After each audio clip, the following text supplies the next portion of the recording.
Semangat pagi. Semangat pagi. Luar biasa, tepuk tangan untuk Bapak Ibu sekalian. Kami mengucapkan terima kasih atas perhatian dan juga atas keluangan waktu dan juga kemantapan hati untuk hadir di kantor PT Natural Nusantara untuk mengikuti pelatihan seperti biasanya setiap hari Sabtu.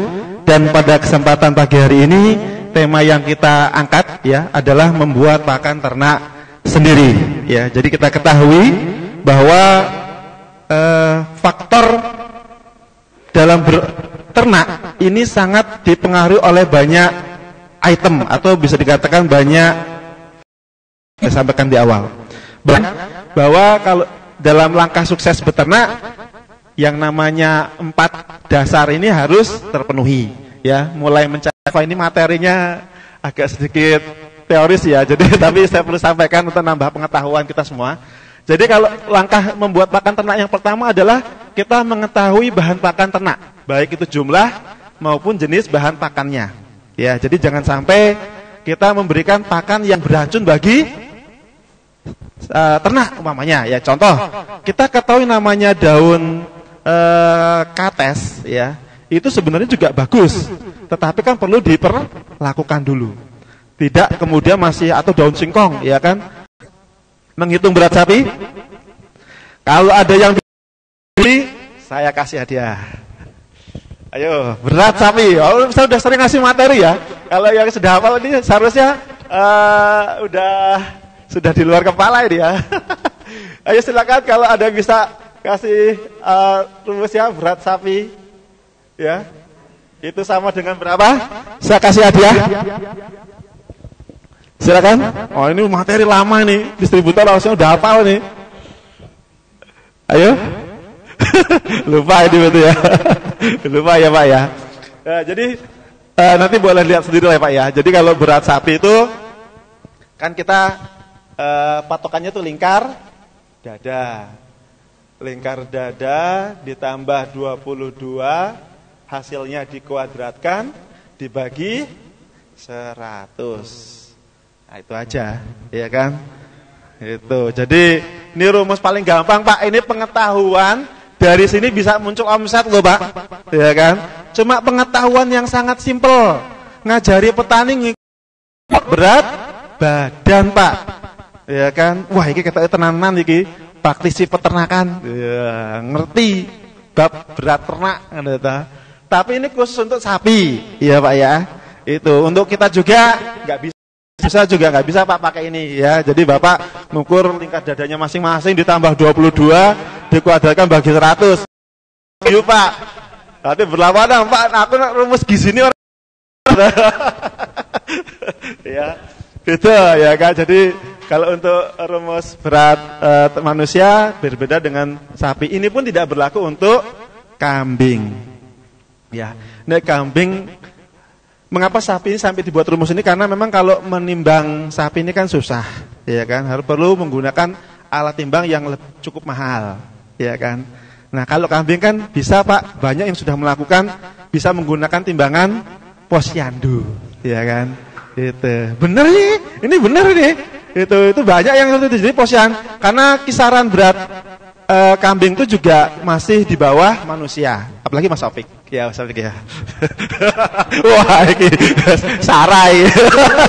Ini kan beri aku dibalas. Ya. Iya, ini Mas Opik pun saya nggak tahu nih timbangan kita masih bisa menerima atau enggak gitu kan. Ya.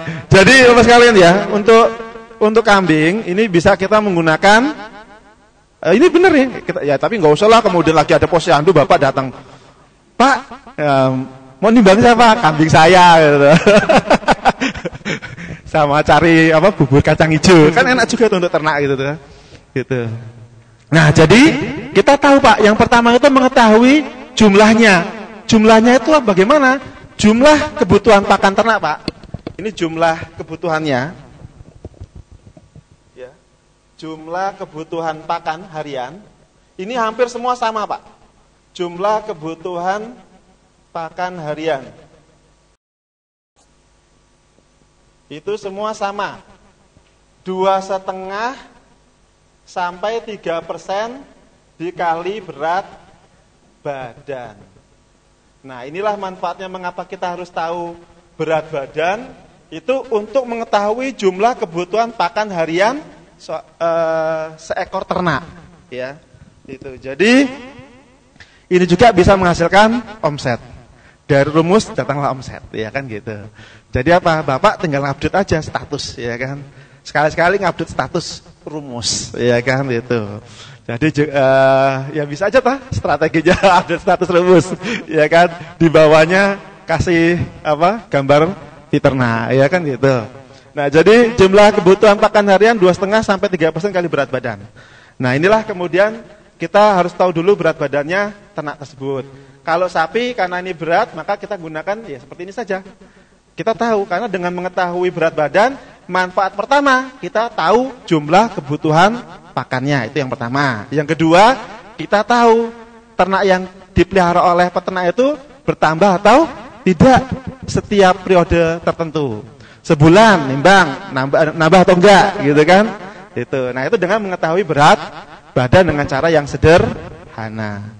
Kalau kambing, sapi, ayam bisa menggunakan timbangan posyandu. Saya kemarin waktu pas di Nusa Tenggara Timur, ini benar tuh. Nusa Tenggara Timur, kalau di Jawa kan sudah agak canggih ya, alat ngukur ayam broiler itu. Ya kan, karena sudah canggih. Memang luar biasa ya, padahal masih Indonesia, saya katakan ya. Yang sini Jawa teknologinya sudah bagus sekali. Indonesia Timur itu masih tradisional betul. Jadi waktu pas mau kita sampling ayam broiler ya di orang peternak, kita ambil sampling 10 ekor ya kan, kemudian keluarkan ayam, dia ngambil untuk timbangan ya biasalah Pak, kayak apa? Keranjang, kemudian dia masukkan keranjang, juga keranjang yang dari anyaman ya, anyaman. Kalau di sini kan keranjangnya sudah kayak dibuat kayak keranjang bayi ya, seperti itu ya. Kalau sana masih jadi bentuknya itu kan ya kasihan ternaknya juga. Karena dibuat gini itu kan jadi numpuk kan di sini nih itu. Kalau di sini kan kita sudah timbangannya kan sudah digini ya. Ini nanti talinya gitu. Kalau di sana masih apa ya ketekan-tekan gitu kan. Nah, habis itu dia apa Pak? Mengeluarkan timbangan gantung itu. Nah, udah, saya juga ikut ini.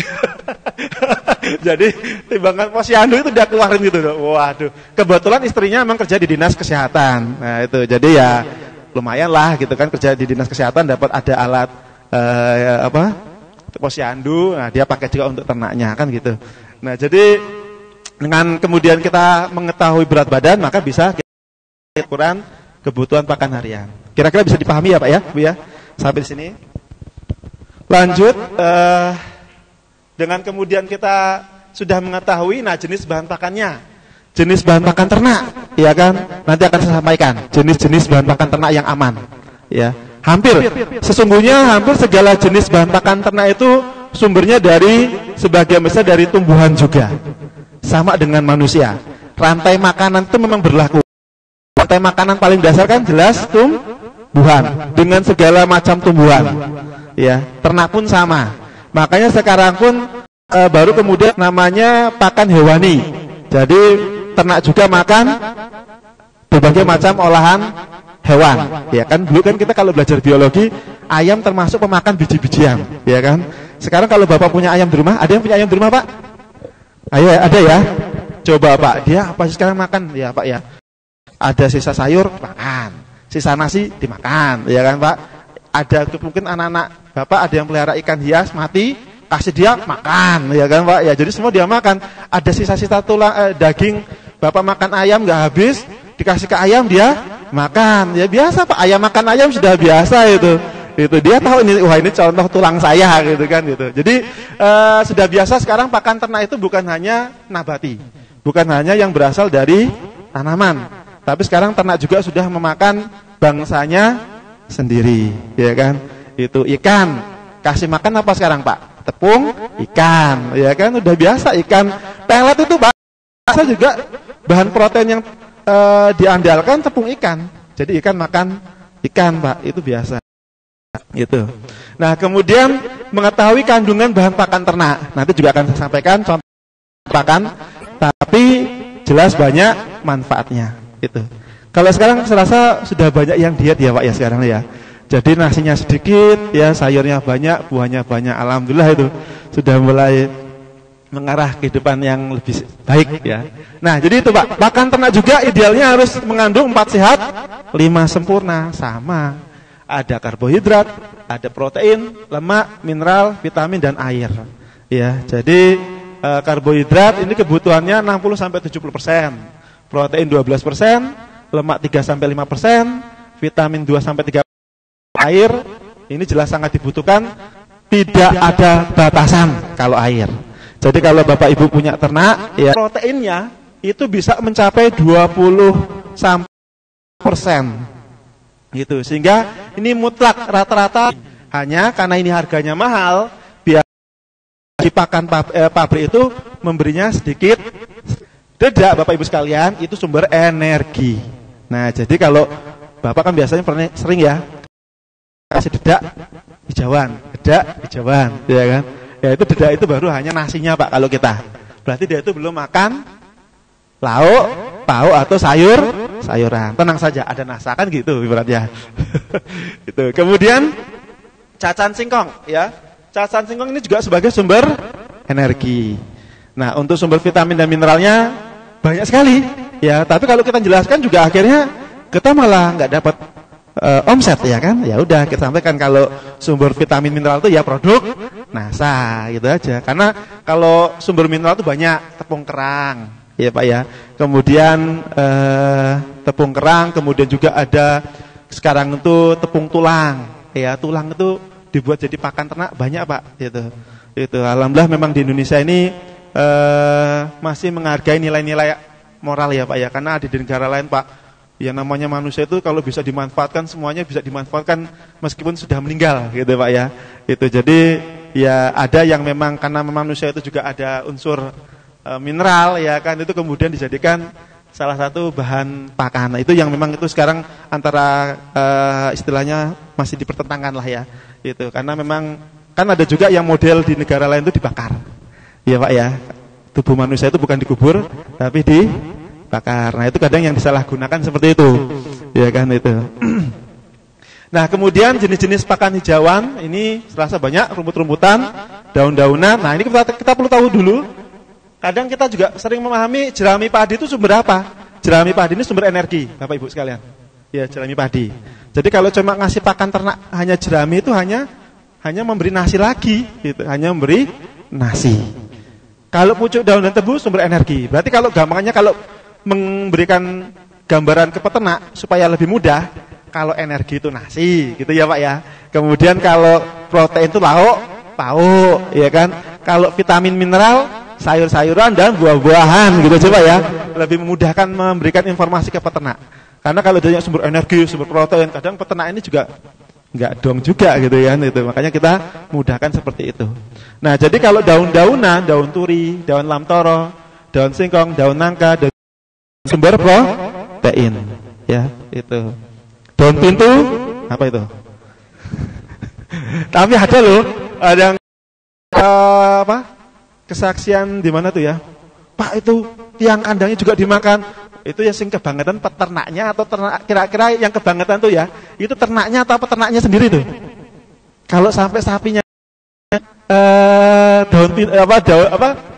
tiang kandang ya, itu yang kebangetan peternaknya atau ternaknya kira-kira. bisa dua-duanya ya. Kalau mamanya wah pakai nasa, wah luar biasa nafsu makannya ya kan. Sampai apa aja yang tahu sendiri itu Pak Tri ya. Pak Tri itu iya. Gitu kan, lagian juga kalau rumput dioles-oles ya gitu kan. Tuh, kemudian pembuatan pakan ternak mandiri itu ada 2 cara ya. Yang pertama pencampuran secara manual, yang kedua pembuatan fermentasi. Dan kita perlu pahami bahwa kelebihan pakan fermentasi itu yang utama adalah untuk mengawetkan bahan pakan ya. Jadi mengawetkan bahan pakan. Maka gini Bapak Ibu, ada kan distributor juga ke broiler dikasih juga tangguh ya. Sebenarnya ayam ini enggak terlalu banyak membutuhkan probiotik. Nah, makanya rata-rata yang pembuatan fermentasi dengan probiotik ini rata-rata ternak besar. Sapi, kambing, ya. Kemudian sekarang ya terutama kambing, sapi, domba lah ya, yang memiliki karakteristik biasa sering makan hijauan. Makan hijauannya banyak, ya kan? Itu. Nah, itu memang menggunakan, dan juga lambungnya itu banyak. Karena lambungnya sapi, kambing, domba itu ada 4 jenis di dalam tubuhnya. Nah, ini probiotik tangguh bagus. Tetapi kalau yang manual ini rata-rata yang untuk ternak yang lambungnya cuma 1. Ya, lambungnya cuma 1 kayak ayam, unggas-unggasan. Itu semua sebenarnya nggak harus menggunakan probiotik. Ya nggak apa-apa sih, tetap ada manfaatnya. Probiotik ini kan ada mikrobia yang bisa membantu proses pencernaan. Itu saja. Nilai tambahnya di situ. Sama kalau kita di produk manusia ada Yakult. Yakult juga kan sebenarnya susu mikrobia itu untuk membantu proses pencernaan di dalam tubuh kita. Nah, supaya kalau pencernaannya bagus, maka penyerapan nutrisi juga semakin baik. Lebih diprioritaskan kalau fungsinya itu, ini saya dari segi teknis ya, kalau dari segi pemasaran beda. Sekali lagi itu ya. Tapi semuanya aman ininya. Mau probiotik tangguh dan fitonapiose hormon itu untuk segala jenis ternak aman, oke, ya kan? Hanya dari segi analisa usaha ekonominya, itu saja.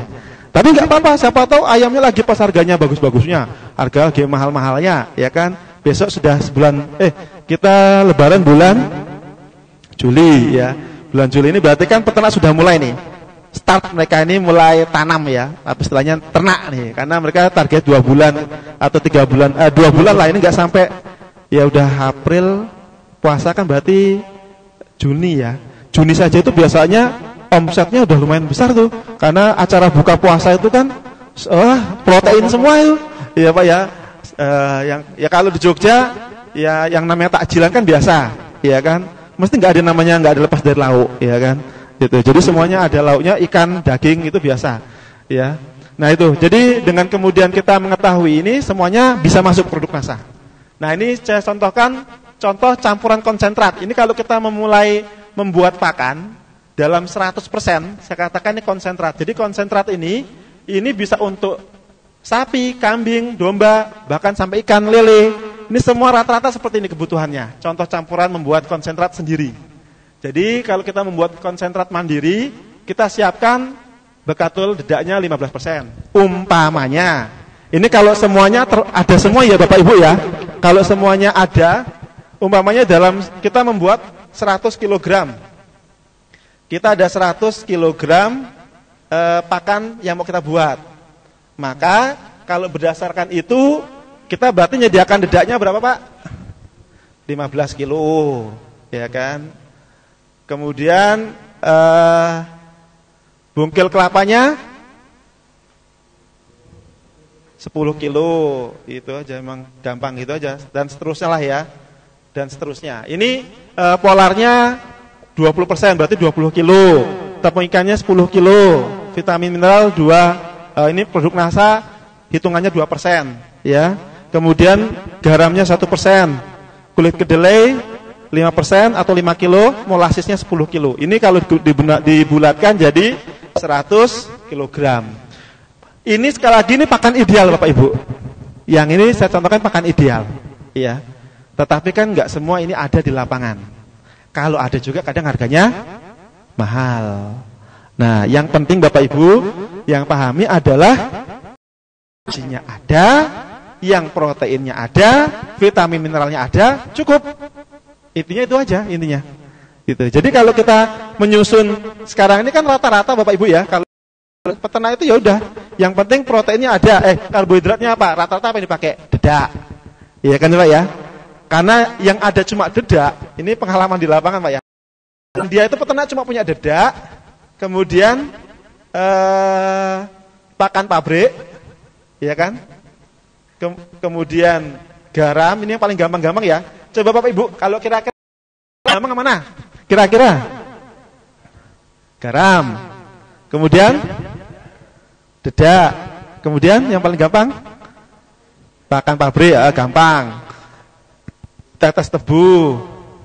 Nah, tiap daerah bisa beda-beda ini, Gunung Kidul beda, Sleman itu. Jadi memang ini apalagi kira-kira polar, leci, gampang nggak? Gampang. Nah, iya. Itu jadi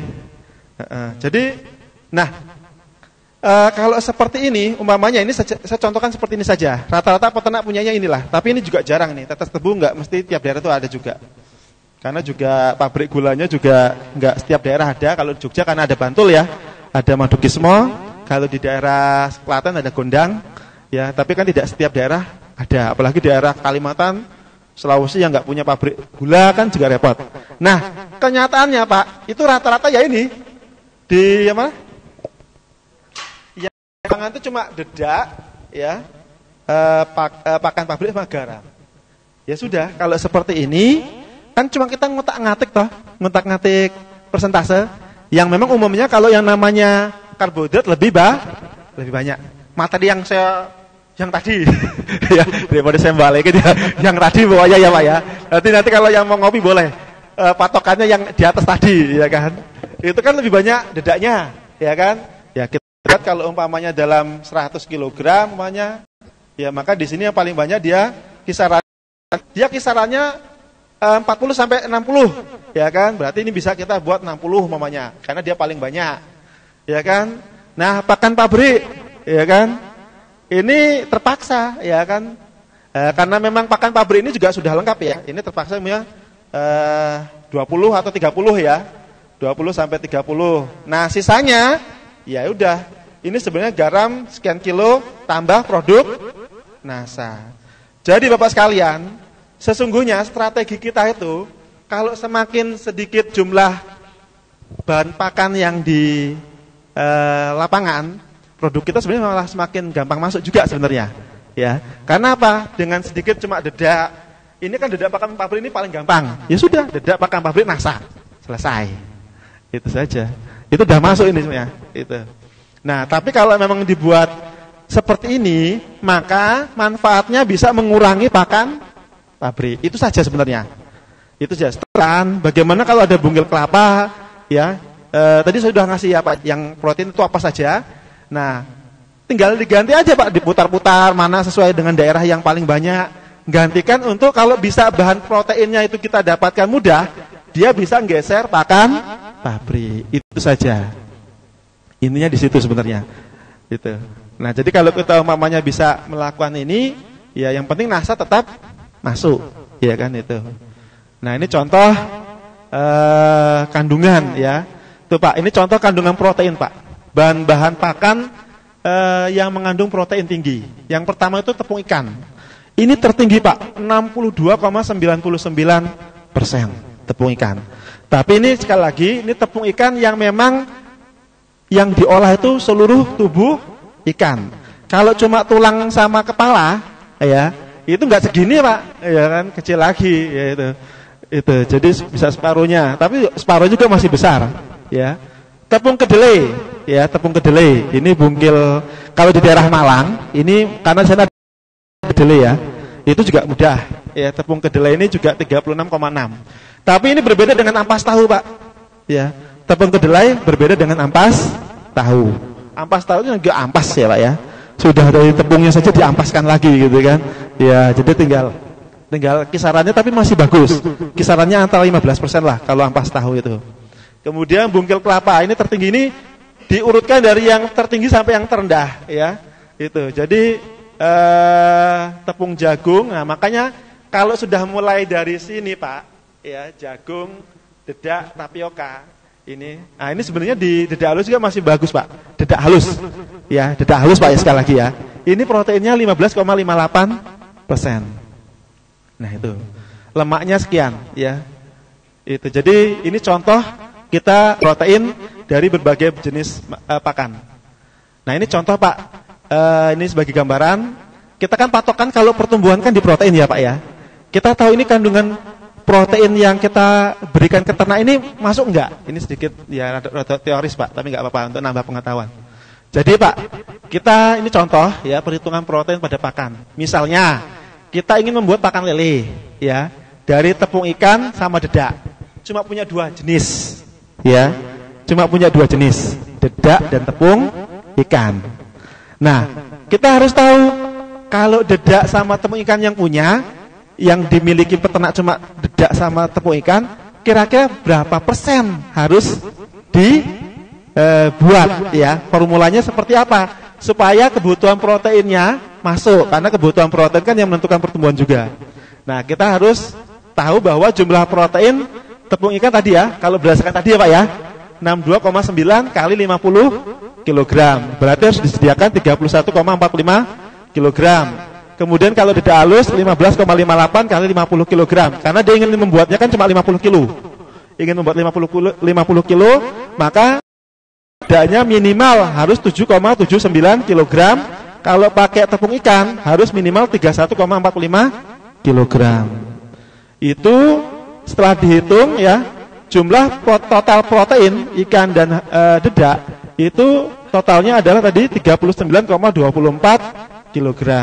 Nah, padahal kalau untuk kebutuhan lele sendiri kandungan proteinnya minimal 30%. Berarti ini bahan pakannya masuk. Gitu. Jadi kalau hanya pakai dua saja, ikan sama dedak, maka minimal ini jumlahnya 31 untuk tepung ikan dan dedaknya 7,9. Lah kalau tepung ikannya susah Pak, ini kan besar banget. Ya Pak ya. Ini sudah jumlahnya kan besar, maka bisa digantikan dengan pakan pabrik. Gitu. Nah, itu Pak. Nah, ini sebagai gambaran kalau untuk yang penghitungan pakan secara umumnya ya. Nah, ini saya menambahkan tentang tangguh Pak ya. Probiotik. Kan tadi materi yang pertama kan pakan pembuatan secara manual, yang pertama dengan manual ya. Membuat pakan mandiri yang pertama dengan manual, yang kedua dengan probiotik. Nah, kita dengan tangguh ya Pak ya. Kalau yang manual sudah jelas ya Pak ya. Fiterna, Piosenasa, hormon bisa. Jadi kalau Bapak Ibu umpamanya ada saya juga punya informasi yang dari distributor bahwa kita juga dari pabrik pembuatan pakan puyuh itu produk NASA juga dijadikan salah satu bahan untuk pembuatan pakan. Ya kan, apalagi kita sekarang udah berbentuk serbuk. Nah, jadi kalau Bapak Ibu ingin menawarkan ke pabrik pakan, itu bisa.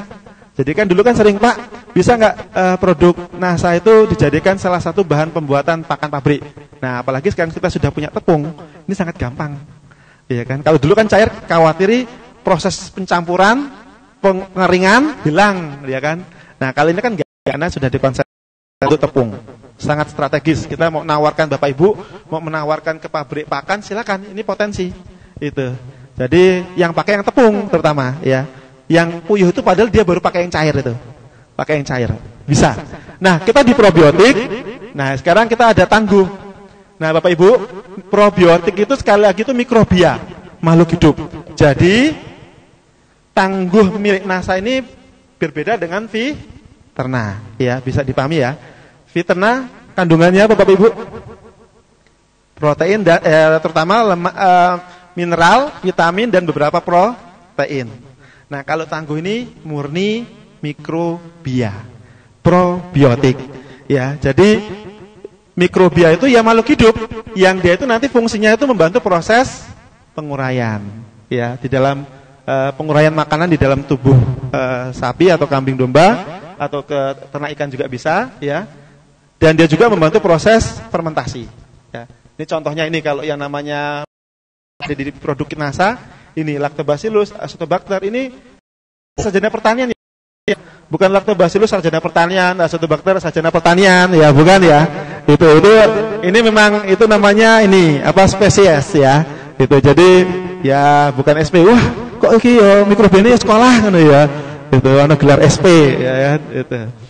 Jadi ini spesies ya, Lactobacillus spesies, Acetobacter spesies gitu kan. Semua punya perannya, rata-rata memang untuk membantu proses pencernaan. Jadi ibaratnya kalau ini namanya di manusia namanya tukang. Kalau rumah itu dibangun oleh banyak tukang, maka juga proses pembangunannya bisa tergantung juga ya Pak ya. Nek musim hujan Pak tukangnya ya kan. Musim hujan wah dan mandek ya kan. Itu proyek berjalan ya. Jadi makanya ada yang bilang ini tergantung tukangnya. Bangun rumah itu meskipun tukangnya banyak, tapi nek pola tukangnya sama. Eta itu tekanan yang buat padahal usulannya dari dinas. Nah, ternyata di sini Bapak Ibu ada dinas ini, ya itulah kadang-kala produk yang bagus kadang akan kalah dengan produk yang tidak bagus, tapi ya tahu sendiri lah namanya proyek pemerintah, bagi-baginya pas, ya kan? Itu. Ya, ini jadi kadang produk yang berkualitas itu enggak terlalu penting kadang bagi seorang rekanan. Rekanannya bilang sendiri, "Mas, ini saya dari pihak dinas ada 2 produk." Ya kan? Yang ditanya saya dari NASA, ya kan? Suruh fitur NAS sama 1 produk dari orang dinas sendiri. "Mas, ini NASA ini apa Mas kelebihannya dari NASA ini dengan yang ini bagus mana Mas?" Saya ditanya NASA ya bagus NASA ya Pak. Jadi gampang banget ya nanya aja, entah dia yang salah Pak. Nanya aja bagaimana, ya udah saya lihat. Oh ini Pak kelebihan di NASA seperti ini. Oh udah Mas ya. Jadi oke ya. Jadi nilai lebihnya apa Mas? Sudah saya terangkan. Ya udah, dia oke. Dan share-nya juga oke, ya kan? Ini ya itu saja. Kan ada sekarang di perusahaan kan juga diberikan namanya sistem cashback, ya kan? Untuk memberikan kemudahan membagi, ya mau nggak mau ya meskipun itu terpaksanya lah gitu ya. Tapi ini sekali lagi strateginya dengan Pak Gun ya. Kalau saya nggak termasuk pinter kalau kayak gitu tuh. Nah saya cuma meyakinkan rekanannya tentang kualitas produk NASA. Nah udah, semua yang dicantumkan dari 1 sampai 10 ini dijadikan spek, ya nggak ada lagi Pak yang mau yang lain masuk, ya kan? Kita dapat 10.500 botol kan di Provinsi Jawa Timur, ya kan? Poin manfaatnya Fiterna nih dari poin 1 sampai 10 masuk spek, ya kan? Kemasannya 500 mili, mau lari kemana coba? Itu kan? Itu udah jelas itu jadi nggak kemana-mana lagi, itu udah jelas, gitu. Iya, itu. Jadi sebenarnya Pak, kalau mamanya ada proyek kemudian disebutkan speknya, itu udah ada produknya Pak sebenarnya. Tapi kita pernah Pak, NASA bukan itu spek kita, tapi kita masuk. Itu Pestona, itu masuk, itu bukannya kita itu. Kemudian yang pestisida itu kita nyerempet masuk itu. Yang sering itu BVR Glio, ya Klaten itu BVR Glio itu sebenarnya bukan terlalu speknya kita ya, tapi kita masuk di situ. Itu. Tapi memang saya sampaikan juga Bapak Ibu ya bahwa ada dinas yang betul-betul murni. Itu yang memang mengusulkan spek itu dari dinas, tidak memandang produk mana. Itu ya yang saya sampaikan ini salah satunya memang dinas ini, Dinas Pertanian Kabupaten Klaten. Ya, itu betul-betul dia murni pada saat kita masuk, meskipun itu enggak semuanya speknya sesuai dengan kita, tapi yang paling mendekati kata orang dinas itu kita. Itu. Nah, kita masuk. Itu sudah bertahun-tahun juga ya. Kayak Pestona itu sudah bertahun-tahun di Pemprov Aceh. Itu udah. Nah, Tangguh ini pun sama. Kelebihannya nanti kalau Bapak Ibu bisa menemui pihak dinas maupun rekanan itu memasukkan spek ini ya. Ya kepada dinas maupun rekanan itu jumlah bakterinya itu jumlah mikrobianya lebih banyak. Jumlah per mikrobianya ya, ini kemarin kita di betinanya 0,7 sampai 1,8 kg kenaikannya. Itu kemudian dengan menggunakan Tangguh NASA itu juga cita rasanya lebih baik, gizinya lebih baik ya, nilai kesukaan ternak juga meningkat ya. Kemudian ini cara pembuatannya, cara membuat pakan fermentasi dengan nasi bahannya, resepnya. Mungkin ada yang belum jelas? Kalau sudah jelas alhamdulillah, kayaknya sudah paham semua kayaknya. Oke. Dari Mas Ahmad, silakan Mas Ahmad.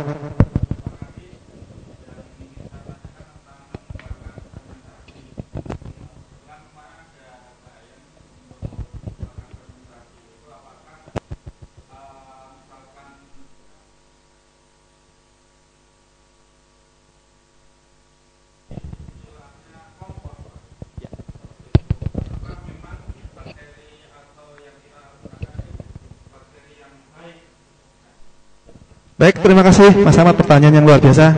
Jadi kalau untuk kompos, ya, ini salah satu jenis pupuk yang memang pembuatannya membutuhkan yang namanya mikrobia.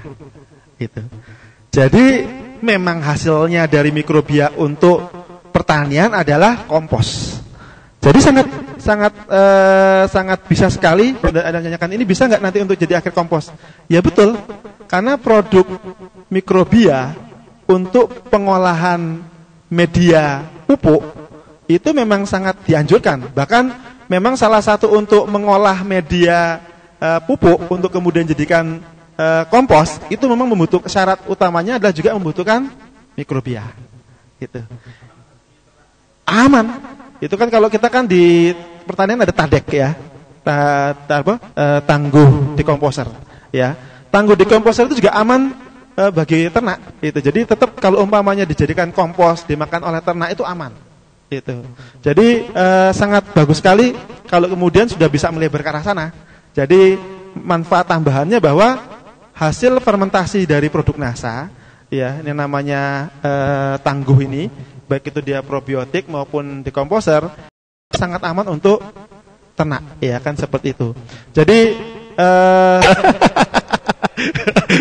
baik ya, jadi salah satu kelebihannya produk NASA itu sekali lagi Bapak Ibu adalah keamanan bagi makhluk secara luas, ya. Jadi bahkan yang ini sudah berulang-ulang Bapak Ibu kesaksian di Bali ini sudah cerita zaman dulu saya semenjak masuk NASA. Wah, zaman dulu tenan ya, karena saya baru masuk tahun 2005. Waktu itu pas saya tugas ke Jawa Timur di Malang, itu kebetulan kan ada acara seminar distributor, ada 300 orang, ya kan. Kemudian ada testimoni, salah satunya dari kesehatan, yang kebetulan ibu ini kebetulan tinggal di Bali, mengikuti acara presentasi NASA. Dia itu kemudian melihat, karena memang kita lihatnya speknya luas, ya kan. Nah ternyata beliau sembuh dari situ Bapak Ibu. Jadi sangat aman, dan ini saya sampaikan ini sudah sejak saya pertama kali masuk NASA tahun 2005 sampai sekarang. Itu jadi sangat aman. Kalau ingin lebih mantapnya lagi ya boleh dicoba gitu kan. Aman ya? Wah, masternya saja mengatakan aman, hasilnya enggak.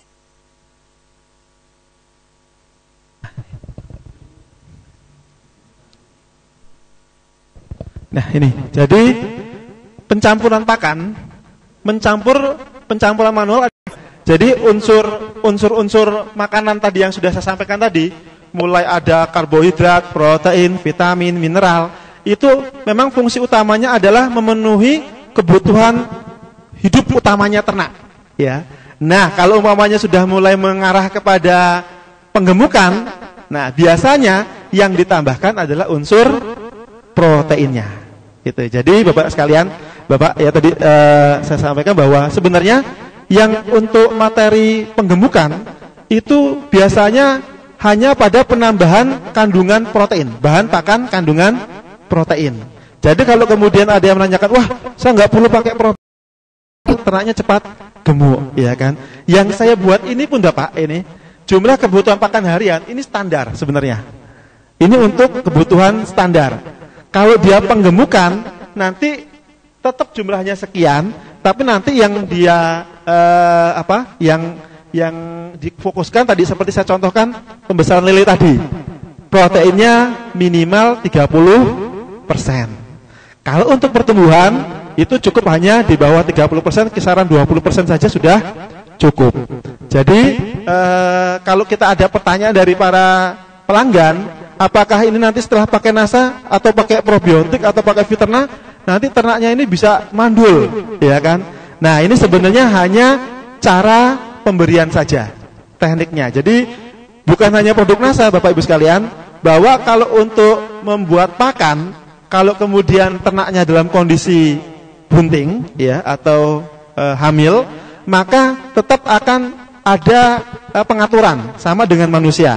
Ya, kalau ibu yang hamil pun itu kan bahan makanannya mulai dari ada tri semester 1, tri semester 2, tri semester 3. Ada 3 bulan pertama, 3 bulan kedua, 3 bulan ketiga. Ini juga bahan makanannya meskipun jenisnya sama, tapi jumlahnya mulai dikurangi kalau yang proteinnya. Betul ya? Kalau ini saya hanya nanya aja pada ibu ya. Kalau bapak-bapak ini kayaknya yang belum pernah punya pengalaman melahirkan ya. Kalau makan tahunya ya enak banget gitu Pak ya. Gitu. Jadi cuma hanya dari jumlah pemberiannya saja, Pak. Itu. Jadi nggak perlu khawatir, sama sekali nggak perlu khawatir. Jadi nggak apa-apa, silakan saja. Nanti kalau sapinya bunting, ya itu nanti pada saat kalau sapi kan sama ya dengan kita ya, 9 bulan sama dengan manusia, bukan kita. Sama dengan manusia kalau kalau hamil itu kan 9 bulan. Nah, itu sama. Kalau saya sering menyarankan 5 bulan pertama produk NASA bisa diberikan setiap hari. Tapi kalau sudah 4 bulan terakhir diberikannya cukup seminggu sekali. Ini sama, ini prinsipnya sama dengan manusia. Itu. Kemudian untuk ini kalau biasanya yang mandul aja Pak ya, rata-rata yang dikhawatiri kalau kemudian keguguran, kemudian mandul gitu kan. Ini sekali lagi itu cuma dalam cara pemberian, dan ini pun bukan hanya produk NASA, seperti protein, tepung ikan, itu kalau sudah untuk sapi yang sedang bunting sudah atas, itu malah nggak pakai. Yang protein-protein terlalu tinggi itu malah dikurangi. Karena apa? Yang dikhawatir nanti janinnya berukuran besar. Jadi yang menyebabkan ukuran janin atau calon pedet ya atau cempe itu sebenarnya bukan pada semata-mata karena produk NASA sekali lagi yang bisa menyebabkan besar, tapi juga kebutuhan proteinnya. Itu. Jadi kalau umpamanya nggak pakai produk NASA pun, tapi bahan pakan sumber proteinnya juga tetap diberi tinggi, itu juga janinnya semakin besar. Itu. Yang dikhawatiri kesulitan untuk melahirkan, masa harus disesar, ya kan? Itu. Tapi ada ya di Jawa Barat itu memang disesar ya, karena memang selain karena jadi kebutuhan karena pemberian pakan proteinnya terlalu tinggi. NASA-nya juga tinggi, sesar itu yang di Jawa Barat, di Pangalengan itu, tapi yang punya itu katanya memang dari janin itu juga dia sudah kaya, ya kan gitu. Jadi kan ada ya ini, ya ini peternak ya, dia memang keturunan pengusaha sukses ya kan, dia masih bahasanya gitu kalau distributornya bilang itu yang di Kalimantan Selatan, Pak ini namanya Pak siapa? Dari kandungan aja dia sudah kaya Pak gitu. Wah hebat banget gitu. Untung aja dia gitu kan. Coba kalau generasi ke-8 ya kan mungkin nggak kaya gitu ya. Biasanya kan generasi ke-7. Nah jadi Bapak sekalian tidak perlu khawatir, pemberian produk NASA itu tidak menyebabkan kemandulan. Jadi yang menyebabkan kemandulan adalah rata-rata memang kalau mandul itu kan sebenarnya bukan masalah dari pakan yang dia konsumsi, tapi juga karena faktor anatominya. Kadang kalau sampai ternak betina kok nggak bunting-bunting ya, itu bisa karena ada kendala dalam gangguan alat reproduksinya bisa. Jadi ada permasalahan. Kemudian juga biasanya hormonnya juga berpengaruh. Nah jadi meskipun nggak pakai produk NASA pun, kalau umpamanya dia nggak bagus alat reproduksinya juga tidak akan bunting dari ternaknya, betinanya itu. Kemudian juga kalau yang sampai khawatir keguguran itu rata-rata karena faktor fisik biasanya. Memang betul kalau yang terlalu banyak makan proteinnya, khawatiri tadi yang dikhawatir cuma kalau janinnya besar itu. Tapi kalau cuma sampai keguguran pada saat masih di awal-awal itu biasanya karena bahan pakannya kurang bagus untuk ternak. Tapi juga rata-rata juga karena faktor fisik, dia diseruduk oleh temannya atau dia kemudian jatuh, itu juga bisa menyebabkan keguguran. Jadi pengalaman kita Bapak untuk yang namanya peternakan setelahnya dari ya sejak NASA berdiri 2002 sampai 2015 ini alhamdulillah tidak ada masalah yang dengan namanya proses kebuntingan. Jadi penambahannya cuma di pemberian pakan proteinnya, kalau sudah menjelang dia melahirkan dikurangi. Itu saja. Gitu Pak. Nanti kalau kurang jelas lagi yang ingin ditanyakan bisa nomor saya itu. Monggo. Tadi ya, dari Pak Sakti dulu. Monggo Pak Sakti. Iya. Ya. Jadi kalau untuk pemberian pakan untuk fermentasi ini bebas Pak ya. Jadi kalau seperti yang kalau antara konsentrat saja. Jadi kalau fermentasi bisa pagi sore boleh ya. Kemudian umpamanya biasanya yang diatur waktunya itu kalau dia juga diberikan konsentrat. Nah, kalau konsentrat dengan hasil fermentasi ini duluan mana? Kan gitu. Jadi kalau ada konsentrat, kalau sapi itu juga diberikan konsentrat dan pakan fermentasi, maka yang dianjurkan konsentratnya dulu, baru nanti selisih 1 jam dikasihkan hasil fermentasinya. Itu saja. Tapi kalau waktu pagi sore bisa. Itu Pak. Pagi umpamanya kalau dia full fermentasi, ya udah pagi fermentasi jam 7, nanti fermentasi lagi jam 9. Kok jam 9? Jam 3 sore. Ya, jam 3 sore. Itu bisa enggak dibatasi waktu, Pak. Hanya kalau dia ada tambahan konsentrat, dia setelah diberikan konsentrat. Kemudian, monggo, nanti dari Mas Fajar dulu, monggo.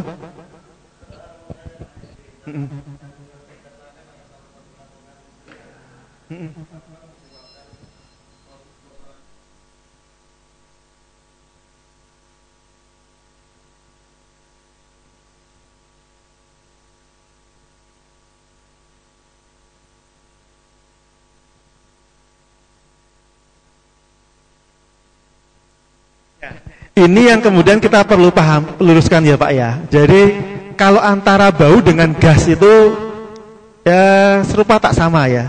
Bapak juga udah pernah kadang bau Bapak maaf ini ya. Yang ngentut kan tidak selalu berbau. Yang berbau juga tapi tidak selalu. Gak mungkin kita aja ya. Jadi sebenarnya ya Pak ya, gampang itu tahu ya Pak ya. Sekarang maaf, kalau orang ngentut itu selalu berbau atau tidak? Ya kan, belum tentu kan? Ya kan? Itu prinsip kotoran itu jelas. Kotoran itu kalau mengeluarkan gas itu pasti. Ya. Tapi masalah berbau atau tidak itu yang membedakan. Nah, yang produk NASA kotorannya tetap bergas, karena dia namanya bahan rantai karbohidrat C ya kan? C organik, mesti akan mengeluarkan gas kalau dia kemudian dilakukan proses pengendapan, dia akan tetap mengeluarkan gas itu. Tapi nggak mesti berbau, karena yang dibutuhkan itu kalau biogas itu gasnya, itu tidak baunya, itu. Nah itu. Jadi paling gampang yang memang Pak, orang ngentut itu kan nggak selalu berbau, ya kan. Jadi kadang ada yang memang, wah aku nek ngentut orang mampu kok, gitu. Kan ada yang bilang kayak gitu kan. Jadi aman gitu kan, gitu. Ya, jadi gitu Mas Fajar, gampangannya begitu ya. Yang menghasilkan gasnya. Jadi namanya kotoran tetap akan mengeluarkan gas, itu mesti. Gitu. Jadi prinsipnya diambil dari situ. Contoh kita yang di Agus itu Pak Agus Arifuddin itu memang dia rasakan sendiri. Kotorannya itu pada saat keluar ya dari alat ekskresinya sapi memang nggak berbau. Tapi kemudian dia masukkan ke tabung biogas, itu kan bisa memenuhi kebutuhan listrik, ya kan? Itu. Jadi memang yang dibutuhkan oleh biogas ini sebenarnya gasnya, bukan pada baunya, seperti itu. Itu. Yang kolam ikan, ya kan? Kolam ikan itu kan jelas namanya kotoran, sisa pakan yang ada di dasar kolam, itu kan mesti mengeluarkan gas. Tapi apakah semuanya berbau? Ya kan, tidak selalu. Ya kan, yang pakai NASA juga boleh dicoba. Ya kan? Itu kadang kan namanya ikan berbulan-bulan, 2 bulan, 3 bulan, apalagi gurame sekian 7 bulan. Ya kan, itu kan mesti mengeluarkan kotoran. Dan dia juga akan mesti mengeluarkan dari kotoran akan mengeluarkan gas, ya kan? Nah, gasnya ini apakah berbau? Apa selalu bau? Tidak juga gitu. Jadi, inilah salah satu manfaat dari ton sendiri kalau di ikan, itu memang menetralisir kalau ada kalau memang itu membahayakan bagi ikan seperti itu. Gitu. Jadi analoginya begitulah Pak ya. Kalau yang paling gampangannya ya, yang kita rasakan sehari-hari ya, terutama bapak-bapak biasanya gitu ya. Yang namanya ngentut biasa kan gitu ya Pak ya. Gimana Mas Fajar? Oke, sip. Kemudian dari Bapak lagi, monggo.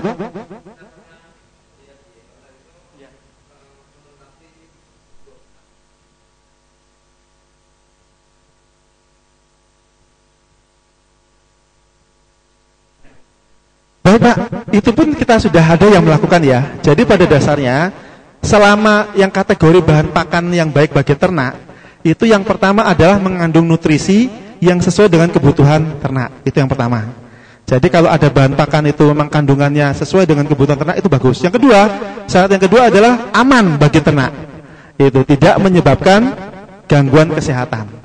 Nah, jadi selama 2 syarat ini terpenuhi, apapun jenis bahan pakannya itu bisa diberikan ke Saya katakan tadi contoh singkong.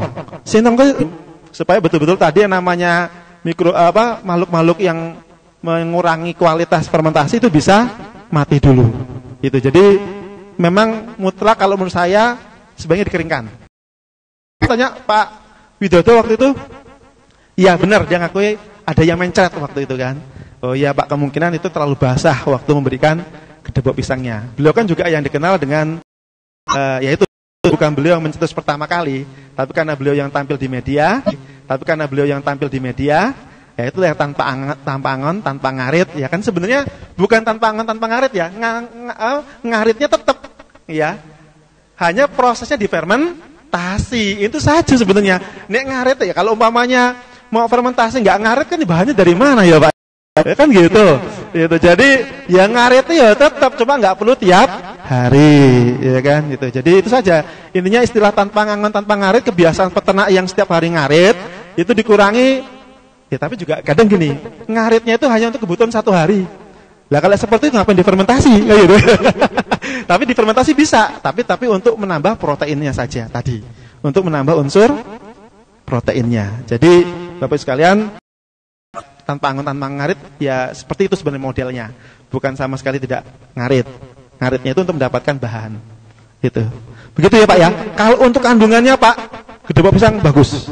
Karena dia kandungan kategorinya dia sebagai sumber mineral. Gitu. Ya, monggo Pak Sakti.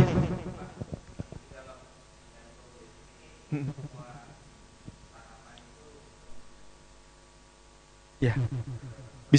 Bisa dibuat media.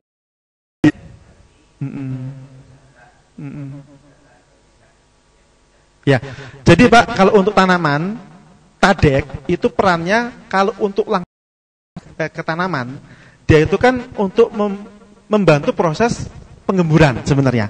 Tapi saya tadi dengan catatan, ini sebaiknya untuk pupukannya itu sudah, ya, yang sudah diketahui bahwa memang tanaman ini sudah sangat sering diberikan pupuk. Itu. Namanya probiotik ini butuh makanan. Bukan saya yang buat, ya dari ya dari beberapa. Jadi kalau